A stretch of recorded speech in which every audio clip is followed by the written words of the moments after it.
한국 주요 미사일 사거리, 이미지를 누르면 크게 볼 수 있습니다. 한국 주요 미사일 사거리, 이미지를 누르면 크게 볼 수 있습니다.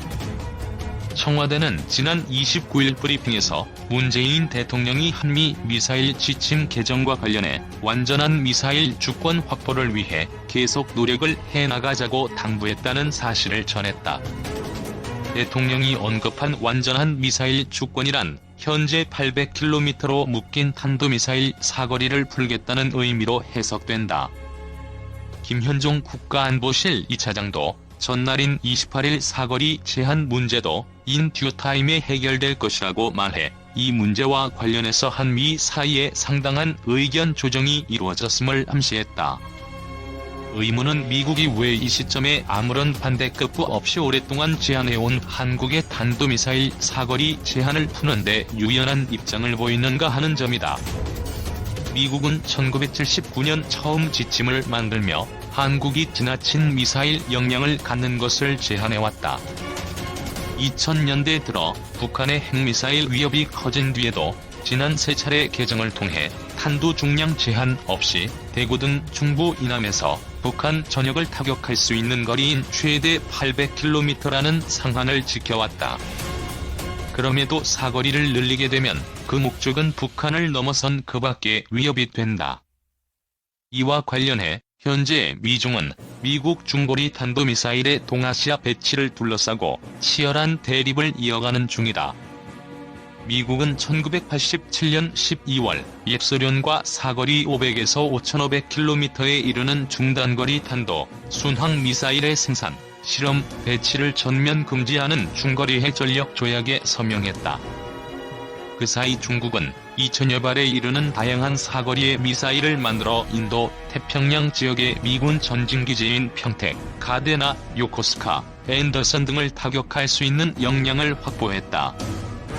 그러자 미국은 중국의 미사일 위협에 노출된 전진기지에서 병력과 주요 자산을 미봉토로 옮기는 동적 전력 운용을 실시하는 중이다. 그와 함께 지난해 8월 중거리 미사일 개발에 족쇄가 되어온 중거리 핵전략 조약을 전격 파기했다. 현재 미국은 미중러 3개국이 참여한 군축조약을 맺을 것을 요구하고 있지만 중국은 완강히 거부하는 중이다. 마크 에스퍼 미 국방장관은 지난해 여름부터 미국의 신형 미사일을 아시아, 태평양 지역에 배치하고 싶다는 뜻을 거듭 밝혀왔다. 그 직후인 지난해 10월 일본 언론들은 양국 정부가 이 문제에 대한 논의를 시작했다고 전했다. 그러자 중국은 한국, 일본, 오스트레일리아를 직접 거명하며 이웃 나라가 미국의 중거리 미사일을 배치하면 좌시하지 않겠다는 경고를 쏟아냈다. 정부의 희망대로 한미가 한국의 탄도미사일 사거리를 확대하면 미국은 직접 미사일을 배치하는 대신 동맹인 한국을 활용해 중국을 견제할 수 있게 된다. 이 경우 2016에서 2017년의 사드 사태와는 비교할 수도 없는 엄중한 위기가 닥칠 수 있다. 사거리 연장이 한국 안보에 치명적인 양날의 칼이 될 수 있는 셈이다. 한국과 달리 일본은 공격 무기인 탄도미사일을 보유하고 있지 않아 미국이 원하면 직접 자신의 무기를 배치해야 한다. 한미가 우주발사체 고체 연료 사용 제한 해제에 이어 탄도미사일의 800km 사거리 제한 등에 대한 논의에 나선 것으로 알려지면서 41년간 유지돼온 한국의 미사일 개발 족쇄가 모두 풀릴 가능성이 있다는 관측이 나온다. 남중국해 군사화 등 영내 패권을 장악하려는 중국 견제 전략에 박차를 가하고 있는 미국 역시 한국의 미사일 사거리 제한 완화에 긍정적인 태도를 보이고 있어 제한 해제가 급물살을 탈 가능성도 거론된다.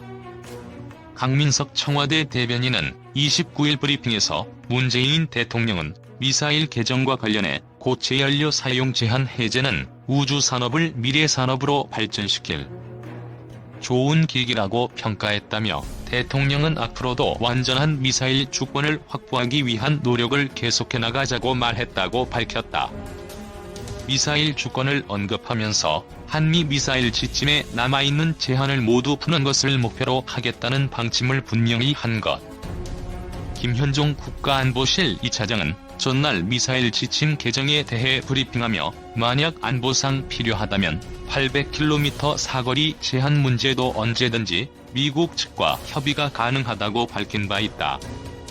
우주 발사체에 대한 고체 연료 사용 제한 해제로 미사일 지침에 남은 제약은 사거리 800km 초과 탄도미사일 개발 금지, 탄두 중량 500kg 이상 순항 미사일의 사거리를 300km 이하로 제한, 인공위성 발사 시 이동식 발사대 발사 금지 조항 등이다. 이 중 남아있는 핵심 제약 조항은 탄도미사일 사거리 제한이다.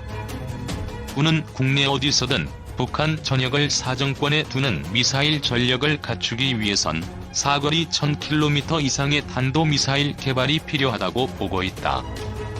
고체 연료 사용 제한 해제로 대륙간 탄도미사일 기술로 전용 가능한 잠재력을 갖추게 되더라도 미사일 개발을 위해선 사거리 제한이 여전히 족쇄로 작용할 수밖에 없다는 것. 정부 소식통은 이번 한미 미사일 지침 개정 협상 과정에서도 군은 사거리 제한 해제의 필요성을 강조한 것으로 안다고 말했다. 미국 역시 사거리 제한 해제에 긍정적인 반응을 보인 것으로 전해졌다. 외교 소식통은 도널드 트럼프 미 행정부는 오히려 사거리 제한을 풀어줘 한국의 미사일 능력을 향상시키길 원하고 있다며 한국이 사거리 1000에서 3000km 이상의 준중거리 탄도미사일을 개발하면 중국 견제에 도움이 될 것이라는 판단이라고 말했다. 실제로 남중국해 필리핀해 등에서 항행의 자유작전을 펼치는 미 항모 타격단과 전략 폭격기 발진, 기재인 괌을 사정권에 둔 중국의 미사일 전력은 미국이 가장 우려하는 위협 중 하나다. 미 국방부는 28일 웹사이트에 올린 미사일 방어는 강대국 파워 경쟁의 일부 라는 제목의 자료에서 중국인들은 군사적 야망에서 미사일 방어를 핵심으로 보고 있다며 대응의 필요성을 강조했다. 미국 내에선 중국을 견제할 사거리 3000에서 5500km의 중거리 탄도미사일 배치 후보지로 한국을 거론하고 있지만 정부는 중거리 미사일 배치에 대해 공식 논의하거나 검토한 바 없으며 계획도 없다고 선을 그은 상황이다. 이 때문에 IRBM 배치에 반대하는 한국의 자체 미사일 개발의 길을 터주는 게 오히려 잠재적으로 중국을 견제하는 효과가 있다고 미국이 판단했다는 분석이 나온다. 일각에선 미사일 사거리 제한 해제가 자칫 미중 갈등에 휘말릴 트리거가 될 수 있다는 관측도 없지 않다. 한 외교 소식통은 2017년 미사일 지침 해제로 탄두 중량 제한이 사라진 데다 고체 연료 로켓 개발도 가능해진 만큼 조속한 탄도미사일 사거리 제한 완화는 불필요하게 중국을 자극할 소지가 있다고 말했다.